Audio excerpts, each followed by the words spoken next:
This is Jonathan Crow with Inspection Engineering, and I'm going to show you how to use two different reference spheres in a probing system qualification program. Okay, the two reference spheres that I'm going to be using is the 25 millimeter reference sphere, which is in my software here as reference sphere number 1, that's pointed straight up, and pointed to the right is reference sphere number 3, and that's the 8 millimeter diameter reference sphere.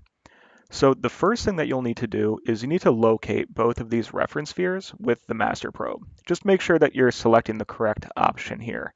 So here we have reference sphere number 1. Now I have the master probe loaded in. So when I go to reference sphere position, I need to input the correct tilt and rotation. And since this is tilted straight upward, that's 180 degrees. The rotation here, of course, is arbitrary. So I would be hitting OK and OK again, and it says to probe in the direction of the stylus shaft. So when I'm locating the reference sphere, I would just be taking a point right on top. Now, just for the sake of time, I have already done this in advance, so you would just let the master probe automatically qualify on the large reference sphere first. Then what you need to do is do that same thing for the smaller reference sphere. So in my case, it's reference sphere number 3. And I always like to double check here, right where that radius is. I just like to imagine doubling that, and that's going to be my diameter. Okay, so here when I'm locating reference sphere number 3, I have the correct tilt and rotation in there already.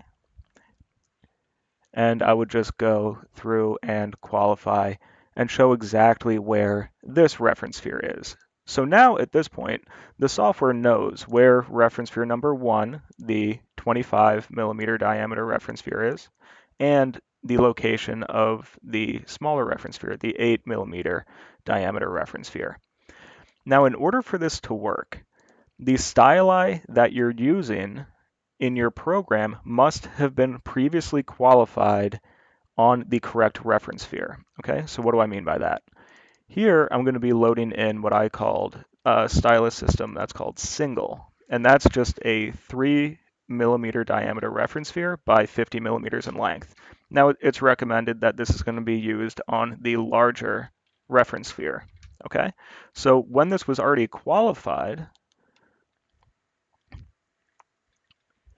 what we'll notice is that this automatically defaults to reference sphere number 1. Well, because that's the reference sphere that I had used to previously qualify it. If you need to, you can go ahead and just qualify this stylus just to double check and make sure you're covering your ground. Then in my program, I'm also going to be using a 0.5 millimeter styli. Now, this one is going to be using the smaller reference sphere because it's recommended that any time that you use a diameter reference sphere that's less than 1 millimeter, Zeiss recommends that you actually use a smaller reference sphere, the 8 millimeter reference sphere. Okay, and just to show the proof of concept, you can see here that I have the 0.5 millimeter reference, the 0.5 millimeter stylus system in here, and it defaulted to the number 3, which is the smaller reference sphere. Okay, so in order to write a program, it's very simple. When you want to write the program, just start fresh, a brand new measurement plan, go down to Resources, to Utilities, and then Probing System Qualification. It's the 7th option down from the top. And this is going to jump immediately into your characteristic list. When you open that up, it's going to default to whichever stylus system you have currently in the probe head. Okay, so it correctly guessed that we're using the 0.5 millimeter styli. And you can see here, reference sphere, it selected the correct one, number 3.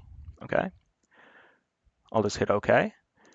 And I usually like to rename the characteristic to the name of the stylus system that's being qualified, just to make sure that I have everything that I need. Okay, so that's the first one. For the second one, I need to go back to Resources, Utilities, and Probing System Qualification. I'll open that up. This time, I want to be using that single stylus system. So I'll go to this pull-down menu where it says Stylus System, down to Single, hit Yes, and here the single stylus system uses the reference sphere number 1. Okay, I didn't need to change anything. And of course, just like before, I'm just going to rename this to the name of the stylus system just for the sake of organization. I'll hit OK. And this is all I need to do. Now I need to go to the run screen. Now, there are two very important things that you need to do on the run screen. Okay, the first thing is that you need to change, or at least double check to make sure that you're on current alignment. This is because we're not setting up a base alignment or clearance planes in this particular program. Okay, so by selecting current alignment, and we can only do that when clear existing results is checked, and you get this gold color, this is the only time that you can select current alignment. We'll make sure that all characteristics is selected. And then the big one over here is navigate feature to feature. Like I had mentioned previously, we're not using clearance planes. We're using position points. So we want to do use position points only. Those essentially are just the points that the master probe gathered as it scanned on both the small reference sphere and the large one. Okay. Then all you need to do is hit start. And here you'll notice that the small stylus system is going down and going to be qualifying automatically on the small reference sphere.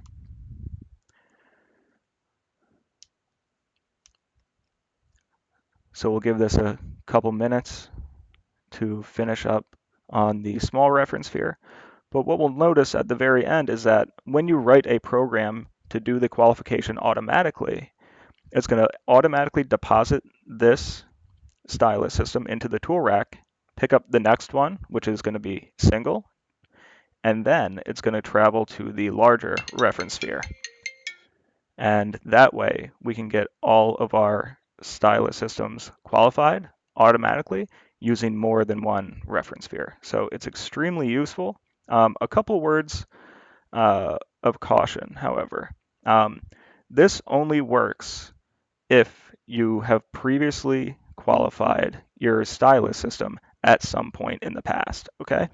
And what I mean by that is that you can't just go to your, pick up an adapter plate, pick up a random stylus, screw it into the adapter plate, and then just say, okay, go qualify. It doesn't work like that. The software needs to know the geometry of the stylus system in advance. So as we can see, this one is finishing up. It will automatically deposit back into the tool rack. And from here, what we'll notice is that it's going to be picking up the single stylus system, and it's going to be traveling over to the larger reference sphere, and it's going to carry out the measurement.